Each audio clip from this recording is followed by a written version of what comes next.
दिल वजों जाने जाते शहर लुधियाना और लुधियाना दे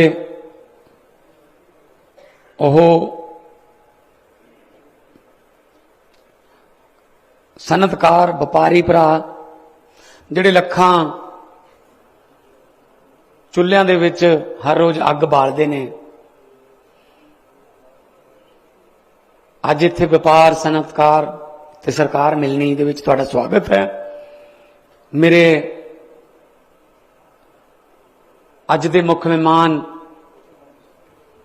श्री अरविंद केजरीवाल एक इहो जिहे नेता जिन्हां ने देश की राजनीति की दशा ते दिशा बदल के रख दी। रामलीला ग्राउंड चो एक काफिला चलिया जिहड़ा 10 सालां च अज एक बहुत वड्डी पार्टी दे नैशनल पार्टी के रूप दे विच स्थापित हो चुके हैं। श्री अरविंद केजरीवाल साहब मेरे कैबिनेट के साथी बलकार सिंह जी साडे राज्य सभा के बहुत ही एक्टिव मैंबर ते सिक्ख्या के खेत्र च जिन्हां दा बहुत वड्डा नाम है। लवली यूनिवर्सिटी जलंधर के CEO ने ओनर ने श्री अशोक मित्तल जी और special chief secretary to CM Punjab Shri BK Singh ji, Anurag Verma ji, कैप सिन्हा जी जिहड़े सारा इंडस्ट्री भी देखते हैं, फाइनांस भी देखते हैं और जो है जिहड़े लोकल गवर्नमेंट देखते हैं। मेरे सामने मेरे MLA साहबान बैठे ने लुधियाने दे, रायकोट दे, जगराओं दे मैनू नज़र आ रहे हैं सारे। साडे बिजली बोर्ड के CMD श्री बलदेव सरां जी, सैकटरी पावर तेजवीर जी, डिप्टी कमिश्नर लुधियाना साक्षी जी, SSP साहब CP कुलदीप जी, मेरे सारे अफसर उंगलों ते इदां सारे दे नाम याद ने। यंग डायनेमिक टीम असी लाई हुई है तुहाडी सेवा वास्ते, तो सब तो वध धन्नवाद तुहाडा, तुसीं चल के आए हो। सारिआं नूं मेरी प्यार भरी सत श्री अकाल, नमस्कार। वाहिगुरू जी का खालसा, वाहिगुरू जी की फतेह। आम तौर पर असी सच बोलते हैं। अज तो 2-3 महीने पहला भी इत्थे फंक्शन किया सी, तो मैं तुहानूं कहा सीगा कि असीं अज ये प्रोग्राम वोटां लैण वास्ते नहीं आए, पर अज मैं तुहानूं एक पहले ही कह देना, असीं वोटां लैण वास्ते आए। सच बोलते हैं असीं, क्योंकि उस वेले नहीं आए सी, उस वेले कोई पता नहीं सी की होऊगा किवें होऊगा। हुण जदों देश इलैक्शन मोड च जा रहा है तो एक पोलीटिकल पार्टी के प्रधान होने के नाते, प्रधान भी हाँ पंजाब का मैं, तो मेरे नैशनल प्रधान के मौजूदगी च, तो फिर मैं तुहानूं दस दिना कि वोटां काहदे वास्ते लैण आए हैं। वोटां असीं अपणियां कुर्सियां वास्ते लैण नहीं आए। असीं कोई वो वोटां अपने पुत्त पोतियां नूं रेते दीयां खड्डां दवाउण वास्ते वोटां मंगण नहीं आए। असी कोई ट्रांसपोर्टां च हिस्सा पाउण नूं वोटां मंगण नहीं आए। असी कोई ब्रैड की कंपनी नाल 1 रुपया साझा करन नहीं आए भी वोटां दे दो। असी कोई हवेलियां नहीं दबण वास्ते वोटां मंगण आए। असी कोई सिसमा महल बनाउण वास्ते वोटां मंगण नहीं आए। असी वोटां तुहाडे बच्चों वास्ते मंगण आए हां। एक बारी नैशनल लैवल की शक्ति साडे हत्थ दे दोगे, तुहाडे बच्चों के हत्थ होर मजबूत कर देंगे, तुहाडा फ्यूचर होर असीं महफूज कर देंगे, सुरक्षित कर देंगे। क्योंकि जिस तरीके की सरकारां चल रही हैं, काम नहीं करन देंदे, खास तौर पर नॉन BJP गवर्नमेंट जी स्टेट्स ने। तमिलनाडु हो गया, केरला हो गया, झारखंड हो गया, बंगाल हो गया, दिल्ली ते पंजाब।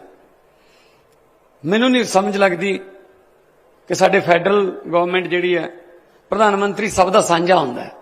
प्रधानमंत्री किसी एक थां दा नहीं हुंदा, एक खित्ते दा नहीं हुंदा, सारे देश दा हुंदा।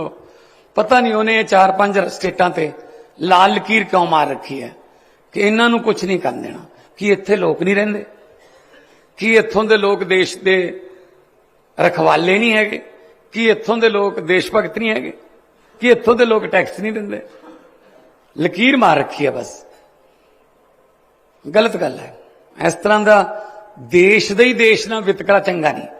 अंग्रेज आए सी लुट के लै गए, वो तो लुट्टण ही आए सी, पर दुख इस गल दे साडे अपने सानू ही लुट्टी जांदे, साडा ही पैसा रोकी बैठे। 8,000 करोड़ रुपया सेंटर गवर्नमेंट रोकी बैठी है पंजाब दा। जो 8,000 करोड़ रुपया मेरे को कल नूं आ जाए, किन्ने ज्यादा हस्पताल बना दूंगा मैं, किन्नियां ज्यादा दवाइयां फ्री कर दूंगा, किन्ने ज्यादा स्कूल ऑफ एमिनेंस बन जाएंगे, किन्ने फोकल पॉइंट बनणगे, किन्ने SEZ बना दूंगा, किन्ना मैं पैसा जिहड़ा इंडस्ट्री ते होर ला दूंगा जे दे देण। पर इस गल की सजा कि तुसीं किसी होर नूं वोटां पाउने हो। इहदा इक्को ही तरीका, मैं बथेरा गया नीति योग वगैरह च कि मेरे पैसे, वो मैनूं एक नीति योग दा अफसर कहंदा जी इत्थों नहीं मिलने, मੱਝ मूरे बीन बजाउण दा कोई फायदा नहीं। मैं कहा फिर कित्थों मिलने यार? कहंदा पंजाब दे लोकां कोले जाओ।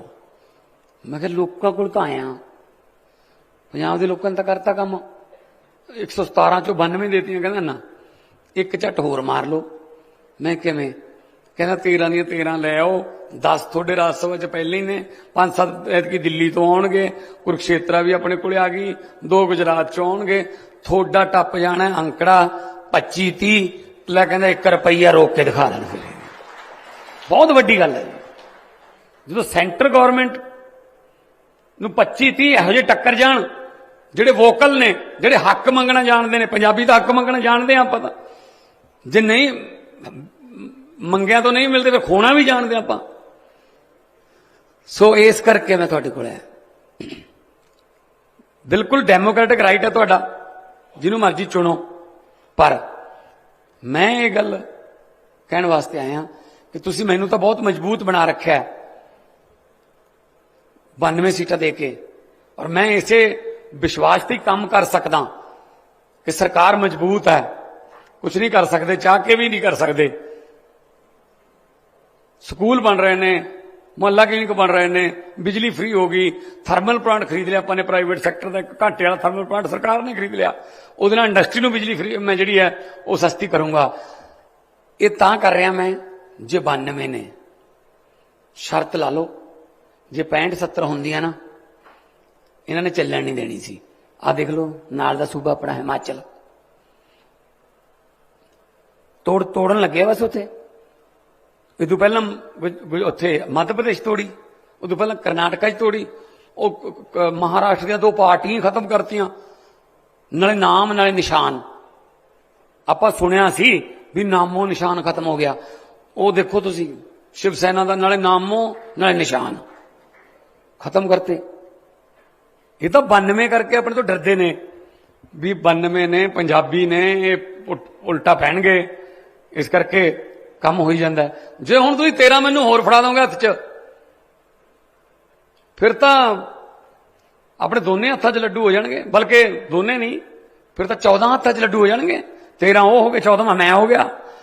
14 हत्थां च लड्डू वट के आपां थाल भर देंगे।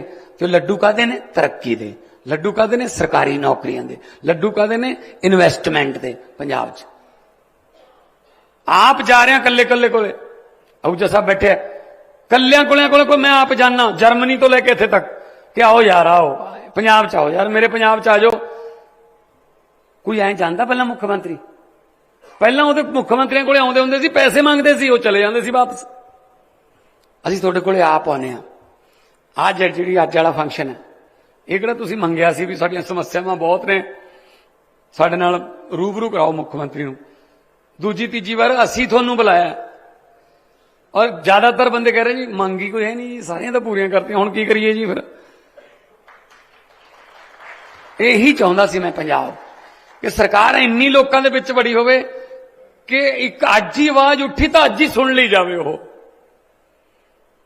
जिवें पहला ज्वाइंट फैमिलियां दा रिवाज सी, बड़े परिवार हुंदे सी, इकट्ठे रहिंदे सी, चाचे ताए चाचियां ताइयां, एक लाणेदार हुंदा सी उन्हां दा।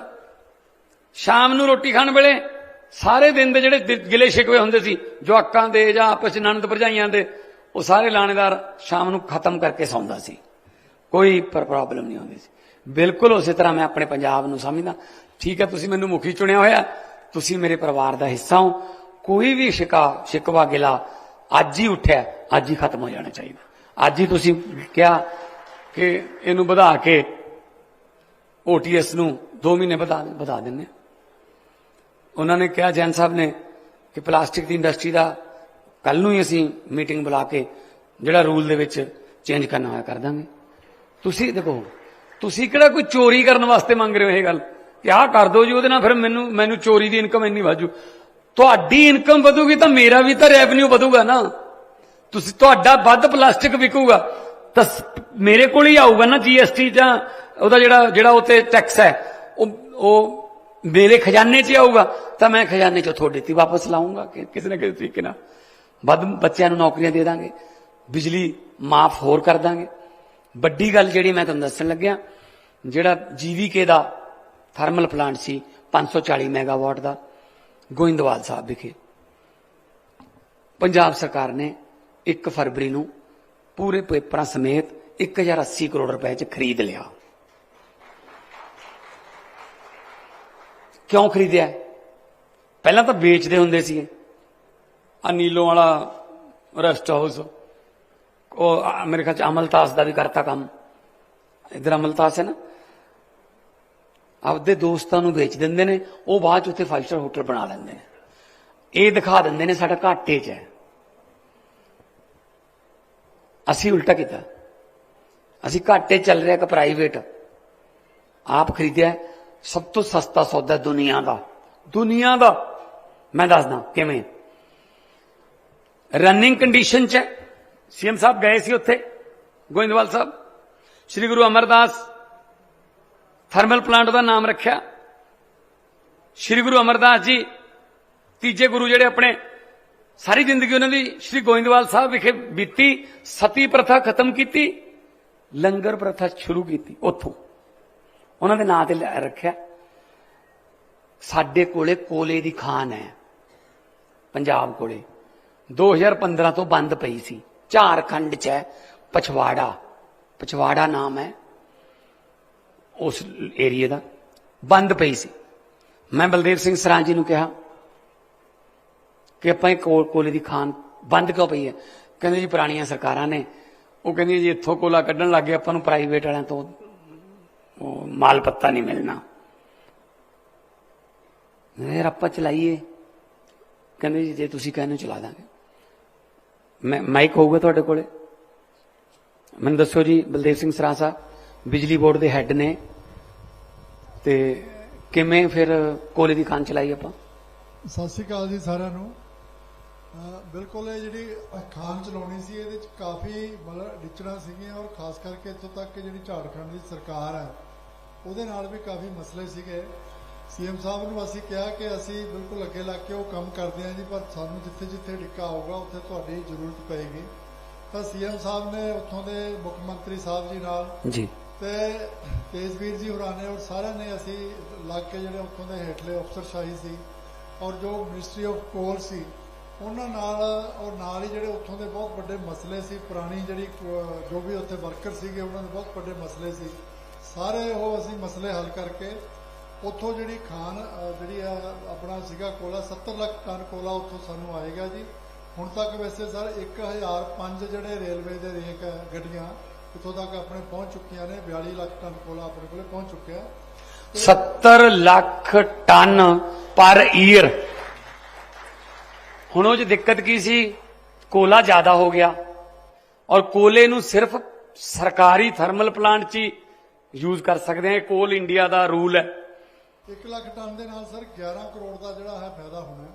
ਮਤਲਬ 1 ਲੱਖ ਟਨ ਕੋਲਾ ਉੱਥੋਂ ਕੱਢਣ ਨਾਲ ਜਿਹੜਾ ਕੋਲਾ ਆਪਾਂ ਦੂਜੇ ਪਾਸੇ ਲੈਂਦੇ ਖਰੀਦਦੇ ਸੀ ਜਿਹੜਾ, ਹਾਂਜੀ 11 ਕਰੋੜ ਦਾ ਫਾਇਦਾ ਹੋਣਾ। ਲਗਭਗ ਮਤਲਬ 700-800 ਕਰੋੜ ਰੁਪਏ ਦਾ ਸਾਲਾਨਾ ਉੱਥੋਂ ਜਿਹੜਾ 700-800 ਕਰੋੜ। Thank you. ਔਰ ਨਾਲ ਫਿਰ ਸਾਨੂੰ ਰੁਕਣਾ ਪੈਂਦਾ ਸੀ। ਥਰਮਲ ਪਲਾਂਟ 2 ਸੀ, 3 ਪ੍ਰਾਈਵੇਟ ਸੀ। ਪ੍ਰਾਈਵੇਟ ਨੂੰ ਕੋਲਾ ਦੇ ਨਹੀਂ ਸਕਦੇ, ਤਾਂ ਅਸੀਂ ਕੀ ਕਿਹਾ ਕਿ ਕੋਲਾ 10-10 ਦਿਨ ਵਾਸਤੇ ਸਾਨੂੰ ਕਹਿਣਾ ਪੈਂਦਾ ਸੀ ਕੋਲ ਇੰਡੀਆ ਨੂੰ ਕਿ ਸਾਨੂੰ 10 ਦਿਨ ਦੀ ਛੁੱਟੀ ਦਿਓ, ਅਸੀਂ ਕੋਲਾ ਸਾਡੇ ਕੋਲ ਬਹੁਤ ਜ਼ਿਆਦਾ ਆ ਗਿਆ। ਜਦੋਂ ਆ ਪਤਾ ਲੱਗਿਆ ਕਿ ਜੀਵੀਕੇ ਵਾਲੇ ਘਾਟੇ ਚੱਲ ਰਹੇ ਨੇ ਕਿਉਂਕਿ ਇਹਨਾਂ ਨੂੰ ਕੋਲਾ ਮਹਿੰਗਾ ਮਿਲਦਾ ਪ੍ਰਾਈਵੇਟਾਂ ਨੂੰ, ਤਾਂ ਫਿਰ ਮੈਂ ਸਰਾਂ ਸਾਹਿਬ ਨੂੰ ਕਿਹਾ, ਮੈਂ ਕਿਹਾ ਜੀ ਇਹ ਸੌਦਾ ਮਾੜਾ ਨਹੀਂ, ਕੋਲਾ ਆਪਣੇ ਕੋਲੇ ਹੈਗਾ ਤੇ ਜੇ ਆਪਾਂ ਇਹ ਖਰੀਦ ਲਈਏ, ਸਾਨੂੰ ਪਤਾ ਲੱਗਿਆ ਕਿ ਤਾਂ ਵੱਡੇ ਵੱਡੇ ਆ ਜਾਣਗੇ, ਇਹ 'ਚ ਤਾਂ ਜੇ ਬੋਲੀ ਲੱਗ ਗਈ ਸਰਕਾਰ ਉੱਥੇ ਕਿੱਥੇ ਖੜੂਗੀ। ਅਸੀਂ ਕਿਹਾ ਵੀ ਸਰਕਾਰ ਨਾਲ ਤਾਂ ਐਗਰੀਮੈਂਟ ਹੋਇਆ PPA, ਐਂ ਕਿਵੇਂ ਵੇਚ ਦੇਣਗੇ, ਸਾਡੇ ਨਾਲ ਤਾਂ ਐਗਰੀਮੈਂਟ ਕਰ ਚੁੱਕੇ ਨੇ, ਇਹਨੂੰ ਵੀ ਹੁਣ ਕਰੀਏ ਫਿਰ ਰੌਲਾ ਪਾਈਏ, ਜਿਵੇਂ ਆਪਣੇ ਪੰਜਾਬ 'ਚ ਨਹੀਂ ਕਰਦੇ। ਪੰਜਾਬ ਆਪਾਂ ਕਹਿੰਦੇ ਆ ਜਿਹੜਾ ਪਲਾਟ ਜਾਂ ਜਿਹੜਾ ਕੋਈ ਚੀਜ਼ ਵਿਕਣ ਨਹੀਂ ਦੇਣੀ ਉਹਦੇ ਬਾਰੇ ਕਹਿੰਦੇ ਨੇ ਰੌਲੇ ਵਾਲਾ ਭਾਈ। ਅਸੀਂ ਇਹੀ ਕਹਿੰਦਾ ਰੌਲੇ ਵਾਲਾ ਇਹ ਨਾ ਲੈ ਲਿਓ ਕਿਤੇ, ਕੋਈ ਇੱਥੇ ਪੰਗਾ ਪਊ ਗੌਰਮੈਂਟ ਨਾਲ। ਵਪਾਰੀ ਕਹਿੰਦਾ ਮੈਂ ਕਾਹਦੇ ਵਾਸਤੇ ਪੰਗਾ ਲੈਣਾ। ਬਾਅਦ ਚ ਅਸੀਂ ਉਹ ਕਹਿਤਾ ਵੀ ਚਲ ਸਾਨੂੰ ਦੇ ਦਿਓ ਫਿਰ। 1080 ਕਰੋੜ ਚ ਲਿਆ, ਜੇ ਅੱਜ ਲਾਉਣਾ ਹੋਵੇ ਸੇਮ ਮੈਗਾਵਾਟ ਪ੍ਰੋਡਕਸ਼ਨ ਦਾ 4 ਸਾਲਾਂ ਨੂੰ ਲੱਗੂਗਾ, ਪ੍ਰੋਡਕਸ਼ਨ ਦੇਣ ਲੱਗੂਗਾ, ਤੇ ਉਹਦੀ ਕੀਮਤ ਪਊਗੀ 8 ਕਰੋੜ 35 ਲੱਖ ਰੁਪਈਆ ਪਰ ਮੈਗਾਵਾਟ। ਜਿਹੜਾ ਅਸੀਂ ਖਰੀਦਿਆ ਉਹ 2 ਕਰੋੜ ਰੁਪਇਆ ਪਰ ਮੈਗਾਵਾਟ ਤੇ ਹੈ, ਦੁਨੀਆ ਦਾ ਸਭ ਤੋਂ ਸਸਤਾ। ਉਹਦੇ ਨਾਲ ਕੀ ਫਾਇਦਾ ਹੋਊਗਾ? ਦੇਖੋ ਘਰੇਲੂ ਚ ਤਾਂ ਮੈਂ ਪਹਿਲਾਂ ਹੀ ਬਿਜਲੀ ਫ੍ਰੀ ਦੇ ਰਿਹਾ, 90% ਘਰਾਂ ਨੂੰ ਬਿਜਲੀ ਫ੍ਰੀ ਦੇ ਰਿਹਾ। ਹੁਣ ਵਾਰੀ ਆਊਗੀ ਇੰਡਸਟਰੀ ਦੀ। ਹੁਣ ਉਹ ਜਿਹੜਾ ਉੱਥੋਂ ਸਾਨੂੰ ਬਿਜਲੀ ਪੈਦਾ ਹੋਊਗੀ, ਮੈਂ ਇੰਡਸਟਰੀ ਦੀ ਬਿਜਲੀ ਸਸਤੀ ਕਰੂੰਗਾ ਤਾਂ ਕਿ ਤੁਹਾਡਾ ਪ੍ਰੋਫਿਟ ਵੀ ਵਧੇ ਤੇ ਇਨਵੈਸਟਮੈਂਟ ਵੀ ਆਵੇ। ਇਹ ਵਿਜ਼ਨ ਹੈ। ਇਹ ਮੁੱਖ ਮੰਤਰੀਆਂ ਦੇ ਕੰਮ ਇਹ ਹੁੰਦੇ ਨੇ। ਮੁੱਖ ਮੰਤਰੀ ਦੇ ਕੰਮ ਇਹ ਨਹੀਂ ਹੁੰਦੇ ਵੀ ਇਹਦੇ ਸਰੋਪਾ ਪਾਤਾ, ਉਹਦੇ ਪਾਤਾ, ਬੋਲੇ ਸੋ ਨੇ ਹਾਂ ਸਾਡਾ ਪਰਿਵਾਰ ਬਚਾਓ, ਸਾਡਾ ਪੰਜਾਬ ਬਚਾਓ। ਪਤਾ ਨਹੀਂ ਕਿੱਥੋਂ ਬਚਾਓ, ਕਿਤੋਂ ਬਚਾਓ ਯਾਰ, ਤੁਹਾਡੇ ਤੋਂ ਬਚਾ ਕੇ ਹਟਿਆ ਜੀ ਹੁਣ। ਸੇ ਕੋਈ ਇੱਕ ਮੁੱਖ ਮੰਤਰੀ ਦਾ ਇਹ ਕੰਮ ਹੁੰਦਾ ਵੀ ਜਿਹੜੀ ਫੈਕਟਰੀ 'ਚ ਖੜ ਗਿਆ ਉਹ 'ਚ ਹਿੱਸਾ ਪਾ ਲਿਆ। ਜੇ ਹਵੇਲੀ ਵਾਲਿਆਂ ਨੇ ਮਨਾ ਕਰਤਾ ਉਤੋਂ ਦੀ ਓਵਰਬ੍ਰਿਜ ਕੱਢਤਾ। ਆਹ ਕੰਮ ਹੁੰਦਾ ਸਰਕਾਰਾਂ ਦਾ, ਕਿਤੇ ਦਿੱਕਤਾਂ ਪੇਸ਼ ਕਰਨੀਆਂ।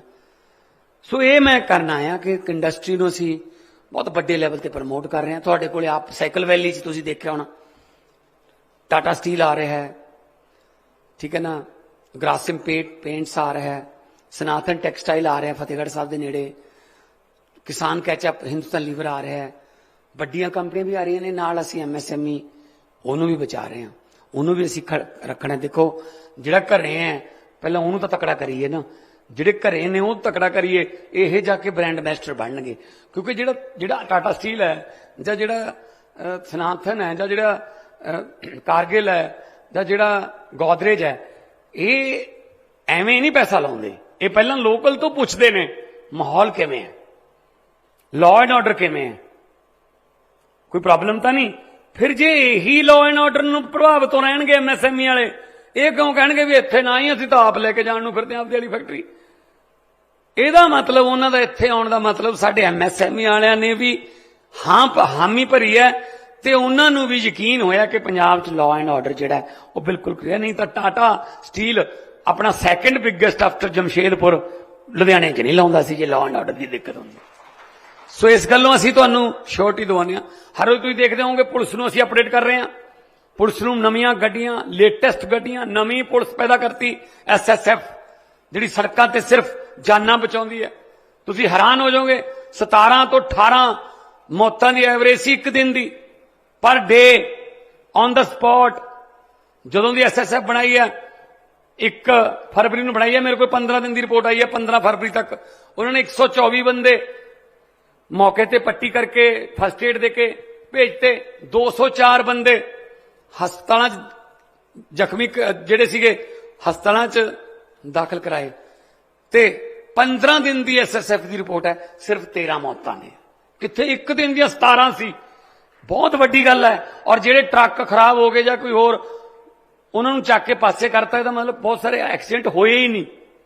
ਬਹੁਤ ਵੱਡਾ ਫਾਇਦਾ ਹੋਊਗਾ ਇਸ ਚੀਜ਼ ਦਾ ਤੁਹਾਨੂੰ। ਆਲੇ ਦੁਆਲੇ ਹੁਣ ਸ਼ਾਨਦਾਰ ਗੱਡੀਆਂ ਤੁਹਾਨੂੰ ਜਿਹੜੀਆਂ ਸੜਕ ਤੇ ਮਿਲਣਗੀਆਂ ਉਹ ਸਮਝ ਲਓ ਪੁਲਿਸ ਦੀਆਂ ਨੇ। ਪਹਿਲਾਂ ਸਭ ਤੋਂ ਟੁੱਟੀਆਂ ਪੁਲਿਸ ਕੋਲੇ ਹੁੰਦੀਆਂ, ਧੱਕਾ ਸਟਾਰਟ ਪੁਲਿਸ ਕੋਲੇ, ਮੂਰਲਾ ਬੰਪਰ ਕਿਸੇ ਹੋਰ ਮਾਡਲ ਦਾ, ਮਗਰਲਾ ਬੰਪਰ ਕਿਸੇ ਹੋਰ ਮਾਡਲ ਦਾ, ਨੰਬਰ ਪਤਾ ਨਹੀਂ ਕਿੱਥੋਂ ਦਾ। ਬਲਕਿ ਕਈ ਵਾਰੀ ਤਾਂ ਥਾਣਿਆਂ 'ਚ ਵਿਚਾਰੇ ਅਪਰਾਧੀਆਂ ਦੀਆਂ ਮਿੰਨਤਾਂ ਕਰਕੇ ਰਹੇ, ਤੇਰੇ ਵਾਲਾ ਮੋਟਰਸਾਈਕਲ ਲੈ ਜਾ ਯਾਰ, ਥੋੜਾ ਜਿਹਾ ਮੈਂ ਲੈ ਕੇ ਜਾਣਾ ਯਾਰ। ਜ਼ਿਆਦਾ ਆਹ ਹਾਲਤ ਕਰਤੀ ਸਾਡੀ ਪੁਲਿਸ ਦੀ। ਅਸੀਂ ਉਹਨਾਂ ਨੂੰ ਇੱਜ਼ਤ ਦੇਣੀ, ਉਹ ਵੀ ਆਪਣੇ ਭਰਾ ਨੇ, ਉਹ ਵੀ ਆਪਣੇ ਧੀਆਂ ਪੁੱਤ ਨੇ, ਇੱਜ਼ਤ ਦੇਣੀ। ਔਰ ਨਾਲ ਡਿਗਰੀਆਂ ਮੁਤਾਬਕ ਨੌਕਰੀਆਂ ਨੇ। ਇਸ ਵਕਤ ਪੰਜਾਬ 'ਚ ਪਹਿਲੀ ਵਾਰ ਹੋ ਰਿਹਾ ਸੀਐਮ ਸਾਹਿਬ 10 DC ਕੁੜੀਆਂ ਨੇ। ਇੱਕ ਤਾਂ ਬੈਠੀ ਸਾਕਸ਼ੀ, ਪਹਿਲਾਂ ਪਟਿਆਲੇ ਸੀ, ਅੱਜ ਲੁਧਿਆਣੇ, ਤੇ 6 SSP ਕੁੜੀਆਂ ਨੇ। ਔਰ ਯੰਗ ਮੁੰਡੇ ਕੁੜੀਆਂ SSP 17-18 ਬੈਚ ਵੀ ਅਸੀਂ ਲੈਣ ਲੱਗੇ ਹੁਣ ਕਿ ਆਓ ਵੀ ਆਓ ਕੰਮ ਕਰੋ, ਕਿਉਂਕਿ ਜਿਹੜੇ ਨਵੇਂ ਮੁੰਡੇ ਕੁੜੀਆਂ ਉਹਨਾਂ ਨੂੰ ਕੰਮ ਕਰਨ ਦਾ ਚਾਅ ਹੁੰਦਾ, ਜਨੂਨ ਹੁੰਦਾ। ਜਿਹੜੇ ਬਹੁਤ ਬਾਦਲਾਂ ਵੇਲੇ ਦੇ ਨੇ ਉਹਨਾਂ ਦਾ ਕੰਮ ਹੀ ਇਹ ਹੁੰਦਾ 1 ਸਾਲ ਮਿਲ ਜੇ ਹੋਰ ਲੁੱਟ ਲਾਂਗੇ, ਉੱਥੇ ਹੀ ਬੈਠੇ ਰਹਿੰਦੇ ਨੇ, ਨਾ ਕੋਈ ਕੰਮ ਕਰਨ, ਆਪਦੀ ਕੁਰਸੀ ਤੇ ਤੌਲੀਆ ਜਾਂ ਵਿਛਾ ਲੈਂਦੇ ਨੇ, ਨਾ ਲੋਕਾਂ ਨੂੰ ਮਿਲਣ ਨਾ ਕੋਈ, ਕਿਉਂਕਿ ਉਹ ਤਜਰਬੇਕਾਰ ਹੋ ਚੁੱਕੇ ਨੇ। ਨਵੇਂ ਮੁੰਡਿਆਂ ਨੂੰ ਚਾਹ ਹੁੰਦਾ, ਜਨੂਨ ਹੁੰਦਾ। So bench strength should be there. Richie Richardson, Vivian Richards, Gus Logie, Jeffrey Dujon, Malcolm Marshall, Courtney Walsh, Curtly Ambrose, Carl Hooper, ਇਹੋ ਜਿਹੇ ਪਲੇਅਰ ਹੁੰਦੇ ਸੀ। ਕਿਸੇ ਨੂੰ ਨਹੀਂ ਉਹ ਜਿੱਤਣ ਦਿੰਦੇ ਸੀ। 7-7 ਫੁੱਟ ਦੇ ਕੱਦ ਸੀ। ਵੈਸਟ ਇੰਡੀ ਦੀਆਂ ਪਿੱਚਾਂ ਬਾਉਂਸੀ ਨੇ। ਅੱਧੇ ਜਿਹੜੇ ਦੇਸ਼ ਨੇ ਉਹਨਾਂ ਦੇ ਜਿਹੜੇ ਪਲੇਅਰ ਨੇ ਉਹ ਵੈਸਟ ਇੰਡੀ ਦੇ ਦੌਰੇ ਤੋਂ ਆਪ ਹੀ ਨਾਮ ਵਾਪਸ ਲੈ ਲੈਂਦੇ ਸੀ ਵੀ ਆਊਟ ਤਾਂ ਕਰਦੇ ਨਹੀਂ, ਬਾਹਾਂ ਲੱਤਾਂ ਹੀ ਤੋੜਦੇ ਆ, ਉਹ ਤਾਂ ਬਸ ਰਿਟਾਇਰਡ ਹਰਟ ਜ਼ਿਆਦਾ ਹੁੰਦੇ ਸੀ ਉੱਥੇ, ਕਿਉਂਕਿ 7 ਫੁੱਟ ਦਾ ਤਾਂ ਬੰਦਾ ਉੱਤੋਂ ਐਂ ਲੱਗਦਾ ਚਵਾਰੇ ਤੋਂ ਬਾਲ ਆ ਰਹੀ ਹੈ, ਉਹ ਬਾਹਾਂ ਤੋੜ ਦਿੰਦੇ ਸੀ। ਸ਼੍ਰੀਕਾਂਤ ਦੀਆਂ 2 ਵਾਰੀ ਬਾਹਾਂ ਤੋੜੀਆਂ ਪਲੇਅਰਾਂ ਦੇ। ਜਿੱਤੀ ਗਏ ਇੱਕ ਚੀਜ਼ ਭੁੱਲ ਗਏ, ਸਿਕੰਦਰ ਵਾਂਗੂ ਸਿਕੰਦਰ ਵਾਲਾ ਹਾਲ ਵੀ ਹੋਇਆ, ਬੈਂਚ ਸਟਰੈਂਥ ਬਣਾਉਣੀ ਭੁੱਲ ਗਏ ਕਿ ਯਾਰ ਕੋਈ ਨਵੇਂ ਮੁੰਡਿਆਂ ਨੂੰ ਵੀ ਇੱਕ ਅੱਧੇ ਨੂੰ ਮੌਕਾ ਦਿਆ ਕਰੀਏ, ਵਿੱਚ ਜਿੱਤੀ ਤਾਂ ਜਾਂਦੇ, ਇੱਕ ਅੱਧਾ ਪਲੇਅਰ ਨਵਾਂ ਵੀ ਪਾ ਲਈਏ, ਪਾਉਣਾ ਹੀ ਭੁੱਲ ਗਏ। ਅਚਾਨਕ 8 ਪਲੇਅਰ ਰਿਟਾਇਰ ਹੋ ਗਏ ਵੈਸਟ ਇੰਡੀ ਦੇ। ਅੱਜ ਬੰਗਲਾਦੇਸ਼ ਵੀ ਹਰਾਇਆ ਹੁੰਦਾ ਜੀ ਉਹਨਾਂ ਨੂੰ, ਉੱਥੇ ਜਾ ਕੇ ਉਹਨਾਂ ਨੇ ਘਰੇ ਜਾ ਕੇ ਹਰਾਇਆ ਹੁੰਦਾ ਬੰਗਲਾਦੇਸ਼ ਉਹਨਾਂ ਨੂੰ, ਕਿਉਂਕਿ ਬੈਂਚ ਸਟਰੈਂਥ ਨਹੀਂ ਬਣਾਈ ਟਾਈਮ ਤੇ। ਕੁਝ ਪਲੇਅਰ ਵਿੱਚ ਲੈਂਦੇ 2-2 3-3, ਉਹਨਾਂ ਦਾ ਐਕਸਪੀਰੀਅੰਸ ਹੁੰਦਾ ਤਾਂ ਟੀਮ ਖੜੀ ਰਹਿੰਦੀ। ਸਿਕੰਦਰ ਦਾ ਵੀ ਇਹੀ ਹਾਲ ਸੀ, 17.5 ਸਾਲ ਦੀ ਉਮਰ 'ਚ ਰਾਜਾ ਬਣ ਗਿਆ, ਲੱਗ ਗਿਆ 18 ਸਾਲ ਦੀ ਉਮਰ 'ਚ ਜਿੱਤਣ। ਇੱਕ ਰਾਜੇ ਨੂੰ ਜਿੱਤ ਲਿਆ, ਗਾਹਾਂ ਲੰਘ ਗਿਆ, ਦੂਜੇ ਨੂੰ ਜਿੱਤ ਲਿਆ, ਚਲ ਤੀਜੇ ਨੂੰ ਜਿੱਤ ਲਈਏ, ਚੌਥੇ ਨੂੰ ਜਿੱਤ ਲਈਏ, ਜਿੱਤੀ ਗਿਆ, ਵਾਪਸ ਆਉਣਾ ਭੁੱਲ ਗਿਆ। ਜਦੋਂ ਵਾਪਸ ਮੁੜਿਆ, ਜਿਹੜੇ ਜ਼ਖਮੀ ਜੇ ਸੀ ਜਿਹਨਾਂ ਨੂੰ ਜਿੱਤ ਕੇ ਲੰਘਿਆ ਸੀ ਉਹ ਖੜੇ ਹੋ ਗਏ, ਸਾਰੇ ਕਹਿੰਦੇ ਆ ਜਾ, ਜਾਏਗਾ ਕਿੱਥੋਂ ਦੀ ਹੁਣ ਫਿਰ। 32 ਸਾਲ ਦੀ ਉਮਰ 'ਚ ਮਲੇਰੀਆ ਨਾਲ ਮੌਤ ਹੋ ਗਈ ਸੀ। ਇਸੇ ਕਰਕੇ ਕਿਹਾ ਜਾਂਦਾ ਕਿ ਜੋ ਜੀਤਾ ਵਹੀ ਸਿਕੰਦਰ, ਕਿਉਂਕਿ ਸਿਕੰਦਰ ਹਾਰਿਆ ਨਹੀਂ ਸੀ, ਪਰ ਸਿਕੰਦਰ 32 ਸਾਲ ਦੀ ਉਮਰ 'ਚ ਵਾਪਸ ਆਉਣਾ ਭੁੱਲ ਗਿਆ ਸੀ। ਸੋ ਆਹ ਬੀਜੇਪੀ ਵਾਲੇ ਵੀ ਇਹੀ ਨੇ, ਹੁਣ ਜਿੱਤੀ ਜਾਂਦੇ ਨੇ, ਵਾਪਸ ਆਉਣਾ ਭੁੱਲਣਗੇ। ਦੇਖੋ ਲੋਕ ਜਿਹਨਾਂ ਦਾ ਕੀ ਹਾਲ ਕਰਦੇ ਆ, ਦੇਖਿਓ ਤੁਸੀਂ ਇਹਨਾਂ ਨੂੰ ਹੁੰਦੀ ਦੇਖਿਓ ਕੀ ਹੈ। ਮੈਨੂੰ ਪਤਾ ਲੱਗੀ ਜਾਂਦਾ ਸਾਰਾ ਕੁਝ, ਕਿਉਂਕਿ ਮੈਂ ਲੋਕਾਂ 'ਚ ਹੀ ਰਿਹਾ ਪਹਿਲਾਂ, ਮੈਂ ਲੋਕਾਂ ਦੀਆਂ ਅੱਖਾਂ ਪੜ੍ਹ ਸਕਦਾ। ਸੋ ਇੰਡਸਟਰੀ ਕਿਸੇ ਵੀ ਸਟੇਟ ਦੀ ਨਬਜ਼ ਹੈ, ਔਰ ਸਭ ਤੋਂ ਪਹਿਲਾਂ ਡਾਕਟਰ ਕੋਈ ਵੀ ਇਲਾਜ ਕਰਨਾ ਵੀ ਸਭ ਤੋਂ ਪਹਿਲਾਂ ਨਬਜ਼ ਚੈੱਕ ਕਰਦਾ। ਸੋ ਇੰਡਸਟਰੀ ਨੂੰ ਨਬਜ਼ ਵਾਂਗੂ ਦੇਖਦੇ ਆ, ਤੇ ਨਬਜ਼ ਕਦੇ ਵੀ ਵਧਣੀ ਵੀ ਨਹੀਂ ਚਾਹੀਦੀ। ਨਬਜ਼ ਵੱਧ ਵੀ ਮਾੜੀ ਹੈ ਕਿ ਨਬਜ਼ ਤੇਜ਼ ਚੱਲ ਰਹੀ ਹੈ, ਨਬਜ਼ ਘਟਣੀ ਤਾਂ ਵੈਸੇ ਹੀ ਮਾੜੀ ਹੈ, ਬੰਦ ਤਾਂ ਫਿਰ ਬੰਦਾ ਹੀ ਮਰ ਜਾਂਦਾ। ਸੋ ਨਬਜ਼ ਦੀ ਜਿਹੜੀ ਰਿਦਮ ਹੈ ਉਹ 1 ਮਿੰਟ 'ਚ 72 ਹੈ ਮੰਨੀ ਗਈ ਹੈ। ਇਹ ਵੀ ਮੈਂ ਤਾਂ ਦੱਸ ਰਿਹਾ ਕਿਉਂਕਿ ਮੇਰੇ ਘਰੇ ਡਾਕਟਰ ਹੈ ਨਾ, ਹੋਰ ਮੈਂ ਕੋਈ ਐ ਨਹੀਂ ਡਾਕਟਰੀ ਦੀਆਂ ਵੀ ਮੈਂ ਸਾਰੀਆਂ ਦੱਸੀਆਂ ਵਾ। 1 ਮਿੰਟ 'ਚ 72 ਵਾਰ ਹੁੰਦੀ ਹੈ। ਜਿਹੜੇ ਡਾਕਟਰ ਨੇ ਉਹ 10 ਸਕਿੰਟ ਦੇਖਦੇ ਨੇ, 10 ਸਕਿੰਟਾਂ 'ਚ 12 ਵਾਰ ਹੋਣਾ ਚਾਹੀਦਾ। ਤੁਸੀਂ ਵੀ ਚੈੱਕ ਕਰ ਲਿਆ ਕਰੋ ਭਾਵੇਂ ਆਪਣਾ, ਜੇ 10 'ਚ 12 ਹੈ ਫਿਰ ਠੀਕ ਹੈ, ਫਿਰ ਜਾਣ ਦੀ ਲੋੜ ਨਹੀਂ। ਸੋ ਇਹ ਛੋਟੇ ਛੋਟੇ ਨੁਸਖੇ ਜੇ ਮੈਨੂੰ ਘਰੋਂ ਮਿਲ ਜਾਂਦੇ ਆ ਥੋੜੇ ਜਿਹੇ ਨਾ। ਸੋ ਮੈਂ ਤੁਹਾਡਾ ਵੀ ਬਹੁਤ ਬਹੁਤ ਧੰਨਵਾਦ ਕਰਦਾ। ਤੁਸੀਂ ਜਦੋਂ ਆਉਂਦੇ ਆ ਐਂ ਲੱਗਦਾ ਇਦੋਂ ਵੱਧ ਪਿਆਰ ਤਾਂ ਕੀ ਮਿਲੂਗਾ। ਹਰ ਵਾਰੀ ਤੁਸੀਂ ਆਪਣਾ ਹੀ ਰਿਕਾਰਡ ਤੋੜ ਲੈਂਦੇ ਹੋ। ਸੋ ਲੁਧਿਆਣੇ ਵਾਲਿਓ, लोगों को अक्सर कहते सुना है जिंदा रहे तो फिर मिलेंगे, लेकिन इस दिल ने कहा है जिंदा रहे तो फिर मिलेंगे, मिलते रहे तो जिंदा रहेंगे। तो ਤੁਹਾਨੂੰ ਸਾਰਿਆਂ ਨੂੰ ਬਹੁਤ-ਬਹੁਤ ਵਧਾਈਆਂ। ਔਰ ਆਉਣ ਵਾਲੇ ਦਿਨਾਂ 'ਚ ਤੁਹਾਡੇ ਕੋਲੇ ਝਾੜੂ ਦਾ ਚੋਣ ਨਿਸ਼ਾਨ ਲੈ ਕੇ ਵੀ ਆਵਾਂਗੇ। ਤੇ ਵੈਸੇ ਤੁਸੀਂ ਹੁਣੇ ਜਿਹੜੇ ਆਪਣੇ ਆਪਣੇ ਘਰਾਂ 'ਚ ਜਿਹੜੇ ਝਾੜੂ ਲਾਉਣ ਆਉਂਦੇ ਆ ਉਹਨੂੰ ਕਹਿ ਦਿਓ ਇੱਕ ਦੀ ਥਾਂ ਤੇ ਭਾਵੇਂ 2-2 ਵਾਰੀ ਫੁੱਲ ਲਾ ਦਿਆ ਕਰੋ। ਝਾੜੂ ਲਾਉਣ ਦੀ ਬਹੁਤ ਸਖਤ ਜ਼ਰੂਰਤ ਹੈ। ਹਾਂ, ਵਿਰੋਧੀ ਪਾਰਟੀਆਂ ਨੇ ਤਾਂ 2022 ਚ ਝਾੜੂ ਵਾਲੇ ਆਪਣੇ ਘਰਾਂ ਚੋਂ ਬੰਦ ਕਰਤੇ ਸੀ, ਕਹਿੰਦੇ ਪੋਚਾ ਲਾਇਆ ਕਰੋ, ਤੜਕੀ ਤੜਕੀ ਝਾੜੂ ਨਾ ਦਿਖਾਇਆ ਕਰੋ, ਸਾਨੂੰ ਕਾਉ ਮਾਉ ਜਿਹਾ ਲੱਗਦਾ, ਹੋਰ ਹੀ ਤਰ੍ਹਾਂ ਦਾ ਝਾੜੂ ਦੇ ਮਾਂਜੇ ਹੋਏ ਆ। ਸੋ ਇਸ ਕਰਕੇ ਅਰਵਿੰਦ ਕੇਜਰੀਵਾਲ ਜੀ ਨੇ ਝਾੜੂ ਇਹ ਜਿਹੜਾ ਦਿੱਤਾ ਹੈ, ਇਹਦੇ ਨਾਲ ਆਪਾਂ ਪਹਿਲਾਂ ਦੁਕਾਨ ਜਾਂ ਮਕਾਨ ਸਾਫ਼ ਕਰਦੇ ਹੁੰਦੇ ਸੀ, ਹੁਣ ਇਸ ਝਾੜੂ ਨਾਲ ਪੂਰਾ ਹਿੰਦੁਸਤਾਨ ਸਾਫ਼ ਕੀਤਾ ਜਾਊਗਾ। ਬਹੁਤ ਬਹੁਤ ਧੰਨਵਾਦ, ਬਹੁਤ ਬਹੁਤ ਮਿਹਰਬਾਨੀ। ਬਹੁਤ ਬਹੁਤ ਧੰਨਵਾਦ ਸਰਦਾਰ ਭਗਵੰਤ ਸਿੰਘ ਮਾਨ ਜੀ, ਮਾਨਯੋਗ ਮੁੱਖ ਮੰਤਰੀ ਪੰਜਾਬ ਸਰਕਾਰ, ਜਿਨ੍ਹਾਂ ਨੇ ਆਪਣੇ ਵਿਜ਼ਨ ਤੋਂ ਸਾਨੂੰ ਅਵਗਤ ਕਰਾਇਆ। ਹੁਣ ਮੈਂ ਬੇਨਤੀ ਕਰਾਂਗਾ, ਸਾਡੇ ਵਿੱਚ ਅੱਜ ਮੁੱਖ ਮਹਿਮਾਨ ਵਜੋਂ ਸ਼ਾਮਲ ਹੋਏ ਨੇ ਸਾਡੇ ਬਹੁਤ ਹੀ ਗਤੀਸ਼ੀਲ ਮੁੱਖ ਮੰਤਰੀ ਸਾਡੇ ਦੇਸ਼ ਦੇ। ਮੈਂ ਉਹਨਾਂ ਨੂੰ ਬੇਨਤੀ ਕਰਾਂਗਾ, ਸ਼੍ਰੀ ਅਰਵਿੰਦ ਕੇਜਰੀਵਾਲ ਜੀ ਮਾਨਯੋਗ ਮੁੱਖ ਮੰਤਰੀ ਦਿੱਲੀ, ਕਿ ਉਹ ਮਾਈਕ ਤੇ ਆਣ ਤੇ ਆਪਣਾ ਜੋ ਵਿਜ਼ਨ ਹੈ ਉਹ ਸਾਡੇ ਨਾਲ ਸਾਂਝਾ ਕਰਨ। श्री अरविंद केजरीवाल जी मानयोग मुख्यमंत्री दिल्ली। मंच पे मौजूद पंजाब के हरमन प्यारे मुख्यमंत्री मेरे छोटे भाई सरदार भगवंत मान जी, हमारे राज्यसभा के मेंबर, यहाँ पे आए हुए हमारे सभी एमएलएज, सभी ऑफिसर्स और लुधियाना के कोने कोने से आए हुए सभी व्यापारी और उद्योगपति भाइयों को मेरा नमस्कार, सबको मेरा प्रणाम, सत श्री अकाल। उद्योग की और व्यापार की बात शुरू करने के पहले एक आपको खुशखबरी देना चाहता हूं। अभी थोड़ी देर पहले हम सब लोग लुधियाना में आज एक बहुत ही शानदार स्कूल की शुरुआत हुई है। उसका नाम है school of excellence, school of eminence. सरकारी स्कूल है। मैं जानता हूं कि यहां जितने लोग इस हॉल में बैठे हुए हैं, आप लोगों को भगवान ने जिंदगी में बहुत कुछ दिया है, और मैं समझता हूं कि आप में से शायद किसी को भी सरकारी स्कूल में इंटरेस्ट नहीं होगा। मैं जान सकता हूं अगर यहां किसी का भी बच्चा सरकारी स्कूल में पढ़ता है तो जरा हाथ खड़ा कर दे। 3 लोगों के बच्चे पढ़ते हैं यहां पे, और लगभग 500-600 लोग, 4-5-6 लोगों के बच्चे। आपके सबके बच्चे प्राइवेट स्कूलों में पढ़ते होंगे। एक मेरी गुजारिश है, आज जिस स्कूल का हम उद्घाटन करके आए हैं, मेरे कहने से, मेरे रिक्वेस्ट करने पे, अगले हफ्ते 10 दिन में एक बार उस स्कूल का राउंड मार के आ जाना, अंदर से घूम के आ जाना। मैं चैलेंज करता हूं कि आपका बच्चा जिस प्राइवेट स्कूल में पढ़ता है उससे कम से कम 10 गुना ज्यादा अच्छा आज का सरकारी स्कूल है जिसका उद्घाटन किया गया है। इंदिरापुरी में है, इंदिरापुरी, वर्धमान के पास। और उसी के सामने हम किसी की बुराई नहीं करना चाहते, उसी के सामने एक प्राइवेट स्कूल है जो कि बहुत अच्छा माना जाता है। लेकिन आज जब उस सरकारी स्कूल का उद्घाटन कर रहे थे, वहां पे हमने बच्चों से पूछा, कई बच्चे, हम कई क्लासेस के अंदर गए, कई बच्चों से हमने पूछा, हर क्लास में लगभग 30-40% बच्चे प्राइवेट स्कूल, बड़े बड़े प्राइवेट स्कूल, जो बेस्ट प्राइवेट स्कूल है लुधियाना के, उनको छोड़ के सरकारी स्कूल में एडमिशन लेने के लिए आए हैं। फिर हमने कई सारे पेरेंट्स से बात की। हमने कहा आपने अपने बच्चे को प्राइवेट स्कूल से निकाल के सरकारी स्कूल में क्यों भर्ती कराया? कहते सर, जब ये स्कूल बन के तैयार हुआ, हम एक राउंड मार के गए और हमें विश्वास नहीं हुआ कि ऐसा सरकारी स्कूल हो सकता है।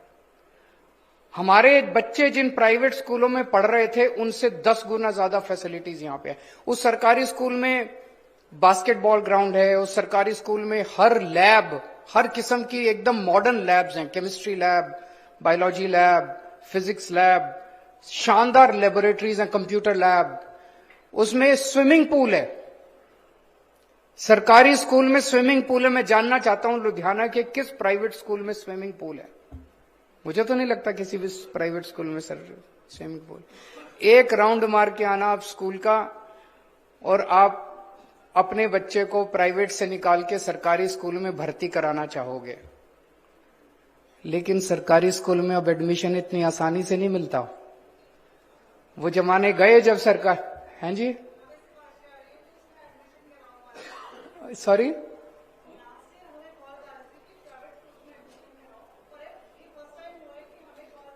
कि सरकारी, मैडम कह रही हैं कि पहले हमारे पास मैसेज आते थे कि सरकार हमें फलाने प्राइवेट स्कूल में एडमिशन करा दो, फलाने प्राइवेट स्कूल में एडमिशन करा दो। अब हम लोगों के पास कॉल्स आती हैं कि सरकारी स्कूल में एडमिशन करा दो, लंबी लंबी लाइनें लगी हुई हैं। पिछले साल ये जो हमारे स्कूल ऑफ एमिनेंस बन रहे हैं, आज 13 नए स्कूल बनके 13 स्कूलों का उद्घाटन किया गया। अलग अलग शहरों में 13 स्कूल बने हैं। एक अमृतसर में पहले बन चुका था। 14 स्कूल बनके तैयार हो गए। पिछले साल इन स्कूल्स ऑफ एमिनेंस में एडमिशन आसानी से नहीं होता। 1 लाख बच्चों ने अप्लाई किया था। 8200 सीट्स थी, 8200 सीट थी। उसका एडमिशन टेस्ट हुआ। एडमिशन टेस्ट के बाद इन स्कूलों के अंदर एडमिशन हुआ। धीरे धीरे स्कूल्स का इंफ्रास्ट्रक्चर बढ़ेगा और हमारा मकसद है, पंजाब के अंदर लगभग 18,000 सरकारी स्कूल हैं, सारे स्कूलों को अच्छा करेंगे। इस वक्त जब हम बात कर रहे हैं, पंजाब के सारे स्कूलों में कुछ ना कुछ इंप्रूवमेंट चल रहा है। कहीं बाउंड्री वॉल्स बन रही हैं, कहीं डेस्क आ रहे हैं, कहीं सिक्योरिटी का स्टाफ लग रहा है, कहीं कुछ हो रहा है, कहीं कुछ हो रहा है, कुछ ना कुछ हो रहा है। जो 75 साल की गंदगी है उसको ठीक करने में टाइम तो लगेगा। अभी 2 साल के अंदर इतना इंप्रूवमेंट है, आने वाले 3 साल के अंदर और भी बहुत इंप्रूवमेंट आप देखेंगे। कल हम लोगों ने 165 मोहल्ला क्लिनिक का उद्घाटन किया। एक बारी में, वन गो 165 मोहल्ला क्लिनिक। 75 साल में पंजाब में एक भी मोहल्ला क्लिनिक नहीं बना था। चलो मोहल्ला क्लिनिक छोड़ो, मोहल्ला clinic is like a primary health centre, dispensary. जो हाल था पंजाब के अंदर, मैं और भगवंत मान जब घूमा करते थे चुनाव के दौरान, एक दिन एक डिस्पेंसरी में हमारा जा रहा था, एक दिन हम लोग जा रहे थे एक गांव में, हम पता चला यहां पे, हम उतर गए, वैसे ही उतर गए औचक निरी। अंदर गए तो सारे कमरे बंद पड़े थे और कुत्ते घूम रहे थे कॉरिडोर के अंदर। ये हाल होता था प्राइमरी हेल्थ सेंटर। और अब जो मोहल्ला क्लिनिक बन रहे हैं, शानदार मोहल्ला क्लिनिक, एयर कंडीशनड, साफ सुथरे, एकदम मॉड्यूलर फर्नीचर, शानदार एनवायरनमेंट, कंप्यूटर लेके, टैबलेट लेके बैठी हैं वहां पे महिलाएं, रिसेप्शन पे डॉक्टर, वहां पे दवाइयां देने वाली। आपको किसी 5 स्टार अस्पताल से कम नहीं लगेगा हमारा मोहल्ला क्लिनिक। अब पंजाब के अंदर 829 मोहल्ला क्लिनिक बन गए हैं। पंजाब के कोने कोने में खोल रहे हैं मोहल्ला क्लिनिक। थोड़े से इलाके बच गए हैं, नहीं तो कोने कोने के अंदर मोहल्ला क्लिनिक है। कोई भी पैसे वाला आदमी जिसके पास 4 पैसे भी हैं, अगर घर में कोई बीमार हो, कोई सरकारी अस्पताल नहीं जाना चाहता है कि नहीं है? अपने आप को प्राइवेट में लेके जाएगा, चाहे छोटे प्राइवेट डॉक्टर के पास चला जाए, लेकिन सरकारी में कोई नहीं जाना चाहता। मुझे नहीं पता आप में से कितने, लुधियाना के अंदर भी अब कई खुल गए हैं मोहल्ला क्लिनिक। हाँ, कई सारे खुल गए हैं लुधियाना में भी। आप, मुझे नहीं पता आप में से कितने लोगों ने एक बार जाके देखना। आप गए हो? 90 90 नहीं होंगे, टोटल 829 पूरे पंजाब में है। लुधियाना में 90, मैडम बता रही है 90 मोहल्ला क्लिनिक खुल गए हैं। अच्छा,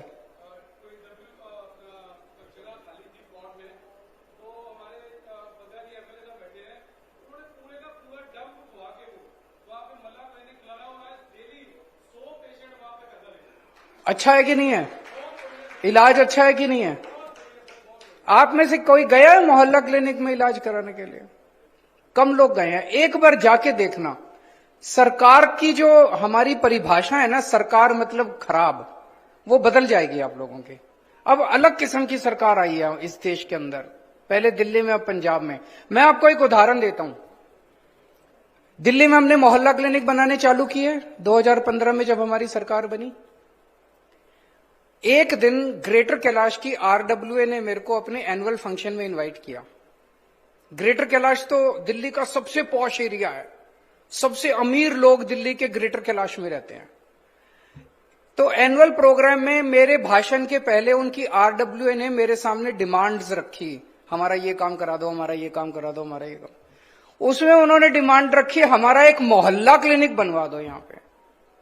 तो मैंने कहा, यार तुम तो इतने अमीर लोग हो, तुम तो बीमार हो जाओ तो मैक्स में जाते हो, अपोलो में जाते हो, फोर्टिस में जाते हो, मोहल्ला क्लिनिक की क्या जरूरत है? हमने उनके कहने पे एक मोहल्ला क्लिनिक बना दिया, उसके बाद उनकी डिमांड पे दूसरा बना, उसके बाद अब 3 मोहल्ला क्लिनिक ग्रेटर कैलाश में है।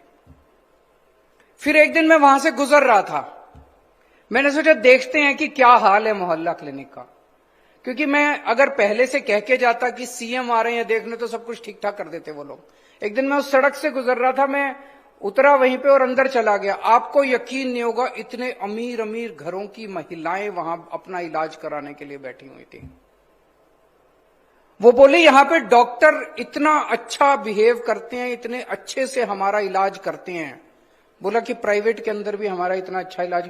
प्राइवेट में जब आप जाते हो तो आपका ओवर इलाज होता है, आपसे ज्यादा पैसे लेने के लिए जरूरत नहीं होती तब भी कह देते हैं इसकी सर्जरी करा लो, जरूरत नहीं होती तब भी कहते हैं ये 4 टेस्ट करा लो। मोहल्ला क्लिनिक में ऐसा नहीं है, जितनी जरूरत है उतना ही इलाज करते हैं वो लोग। तो आपके लुधियाने के अंदर 90 मोहल्ला क्लिनिक खुल गए। इससे पहले 75 साल में एक भी मोहल्ला क्लिनिक नहीं खुला था, 2 साल में 90 मोहल्ला क्लिनिक खुल गए। अब आपके सारे सरकारी अस्पतालों को ठीक कर रहे हैं। जितने पंजाब के अंदर सरकारी अस्पताल हैं, सिविल हॉस्पिटल हैं, बड़े डिस्ट्रिक्ट हॉस्पिटल हैं, लगभग 40 हॉस्पिटल्स की लिस्ट बनाई है हम लोगों ने, जिनको ठीक कर रहे हैं। उनको शानदार बनाएंगे। आप मैक्स, अपोलो, फोर्टिस सब भूल जाओगे। और उनके अंदर भी सारा इलाज मुफ्त कर रहे हैं। और आपके अपने एमपी संजीव अरोड़ा जी लगे हुए हैं इस काम पे। उन्हीं को जिम्मेदारी दी है भगवंत मान साहब ने कि आप लगो इसके ऊपर। ये मैं इसलिए बता रहा था कि आप लोग व्यापारी होंगे, लेकिन आपको भी अपने बच्चों को अच्छी शिक्षा देनी होती है, आपको भी इलाज कराना होता है। एक बार जाके देखो कि सरकार कितने तेजी से बदल रही है। सरकारी स्कूल, सरकारी अस्पताल, सरकारी मोहल्ला क्लिनिक शानदार बनते जा रहे हैं। आप सब व्यापारी हैं।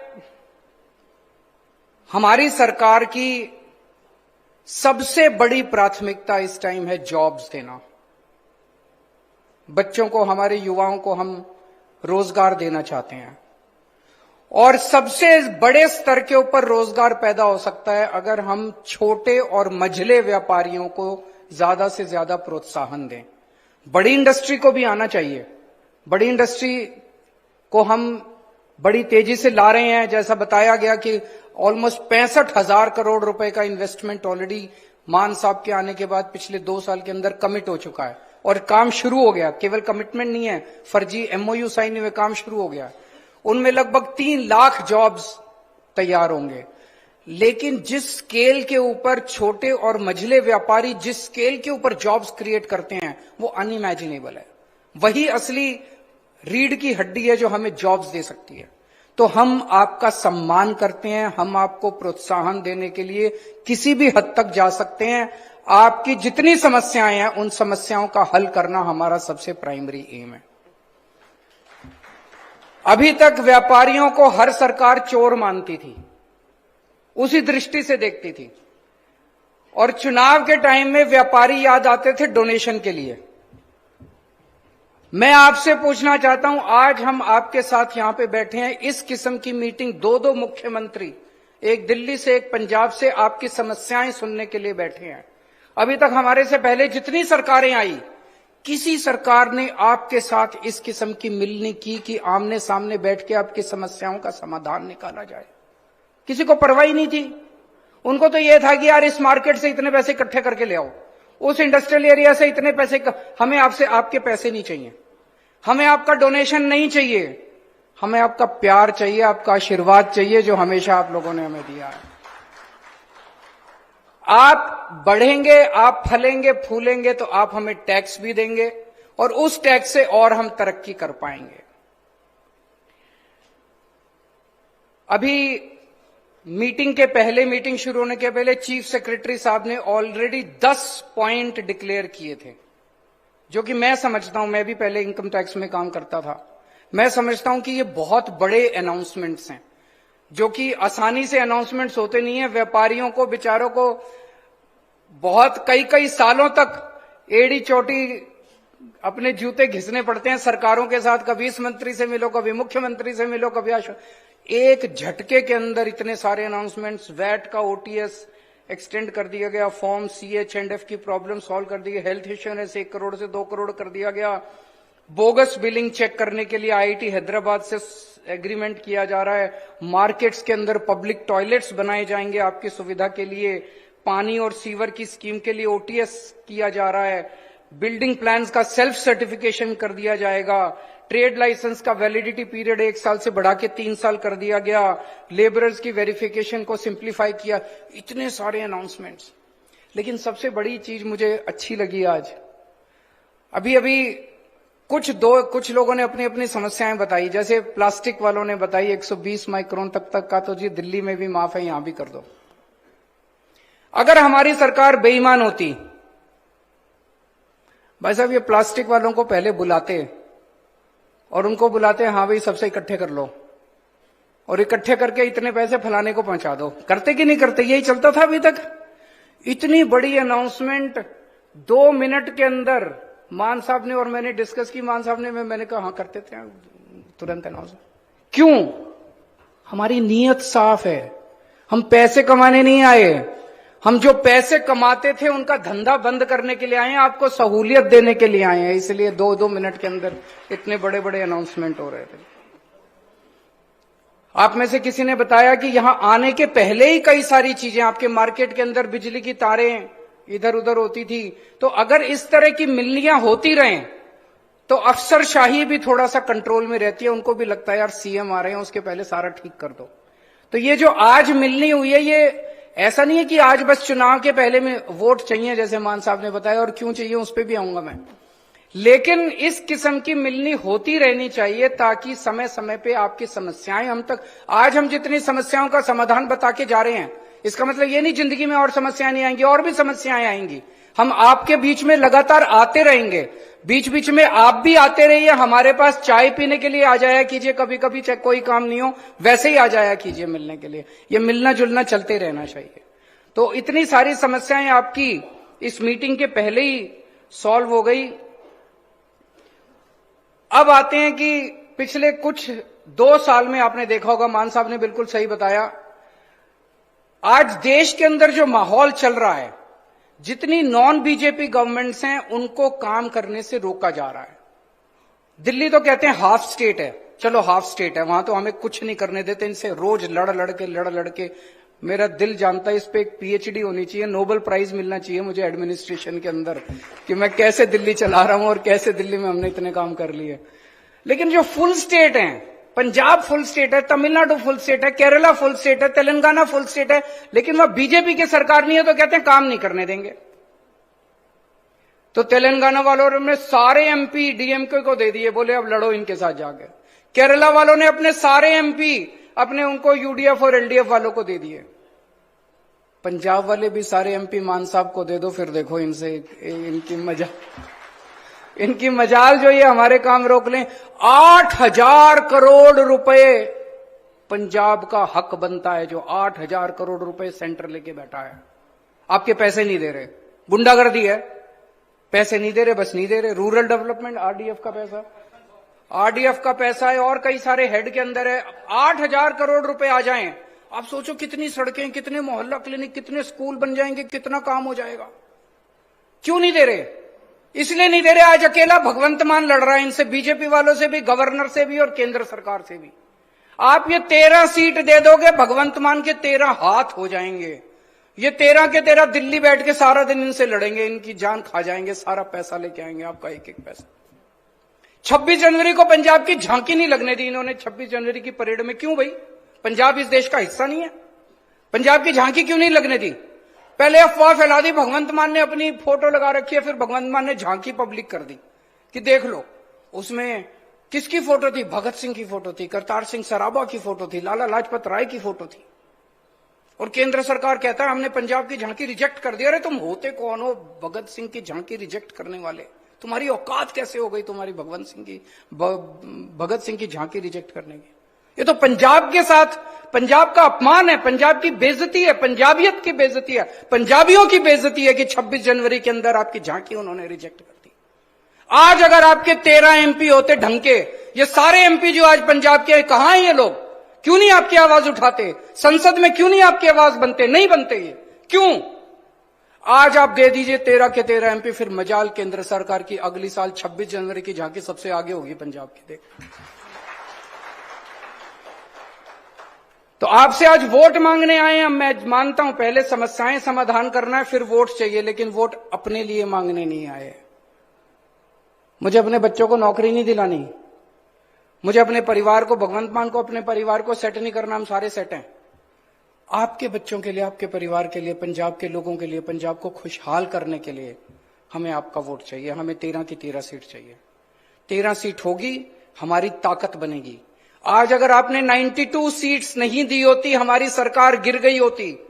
रोज हमारे एमएलए से कांटेक्ट कर रहे हैं, कभी कहते हैं 25 करोड़ ले लो, कभी कहते हैं ये ले लो वो ले लो।